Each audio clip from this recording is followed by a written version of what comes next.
Hello everyone and welcome back to the channel that is helping you prep for fall 2020 homeschool. If you are just thinking about it, this is a place for you. If you have already been doing it, this is a place for you. And if this is your first time ever homeschooling, this is definitely for you.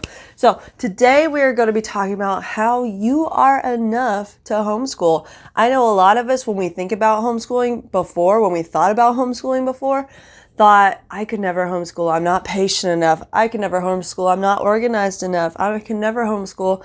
I am not enough. I'm not enough. I'm not enough. And we're here to talk to you today about how you are enough. So let's get started.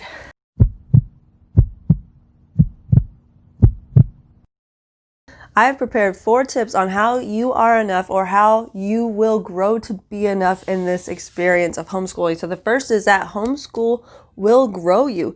If you are lacking in patience, if you are lacking in organization skills, if you are lacking in any of these things, this is the opportunity for you to grow. If you wait until you are patient enough, until you are organized enough, until you are like, you got all the ducks in line, guess what? You will never homeschool. Just like you will never do anything else if you wait for perfection, because it is unattainable. It just doesn't happen to anybody.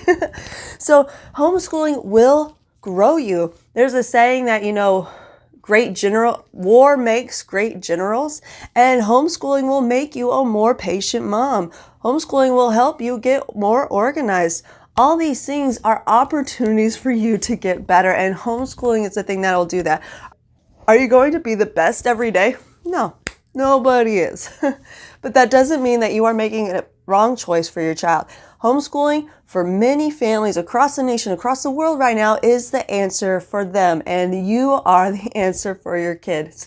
And you don't have to be perfect. You don't have to be a supermodel mom. You don't have to compare yourself to others. Homeschooling will grow you, and it'll grow those traits that you've always wanted for yourself if you let it. The second way you are already enough is be real with your kids. If you are struggling in an area, talk to them about it. Say, I'm really having a hard time organizing. Can you guys help me? Let's figure out a system. And y'all watch some YouTube videos together on how to get organized. And y'all find a system together that works, because them seeing you grow teaches them how to grow themselves. Them seeing you model change and development will help them know what it looks like too. It's not straight A living, okay? It is not. I think so much of our culture is straight A living, and a lot of us don't even try hard things because we know we won't be the best at it the first time. If we can't be the best, why even try? If we can't get the best score, why even try? And that is why you modeling and being real with your kids, I am weak in this, I need to develop in this. They're going to see it's okay to be weak in something. And they can see how being weak goes to, like, you can grow. They see that growth. And that is wonderful for everybody in your house. And that's being real, just being frank, just being, not having pride get in the way of you being yourself, your genuine self, and admitting your shortcomings, admitting these areas that you are weak. You are enough.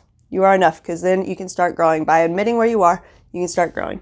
The third way that you are already enough is you have the capability to ask for help. This is brand new to you. Most likely, it's brand new to so many people. Even us that have been homeschooling for a while, it's still kind of new every year because our kids change, seasons change. We're in a pandemic. No one else who's been alive right now has seen one like on this level. So everything is new, and it is okay to ask for help. That is how you remain enough. If you are struggling somewhere and you need help, reach out for help, whether it be curriculum advice, whether it be tutoring, whether it be I need a break because I've been around my kids this whole time. Find grandparents, find other parents that can help take the load off, because this is a different time. And you are enough by asking for help. That is what we are supposed to do. Don't let that pride get in the way of asking for help again. Nobody's going to be like, oh my gosh, you don't have it all together. No one's going to be like that, okay? And if they are, say, I don't have this all together, and be real again. Like, this is super hard. We've never had to do this. And then their empathy comes in. So go ahead and ask for help. Fourth way to reassure yourself that you are already enough is be patient with yourself. You will not, I repeat, you will not be the best homeschool mom the first day. You will not be the best homeschool mom the last day. But by being patient with yourself, you're able to be patient with your children, and you are able to be patient with the situation that y'all are in, and you will give yourself grace when you make mistakes. You will be able to be real with your kids and apologize when you need to. And you will be able to ask for help because you are patient with yourself. You realize you don't have to have it all together all at once. You don't. You just simply don't.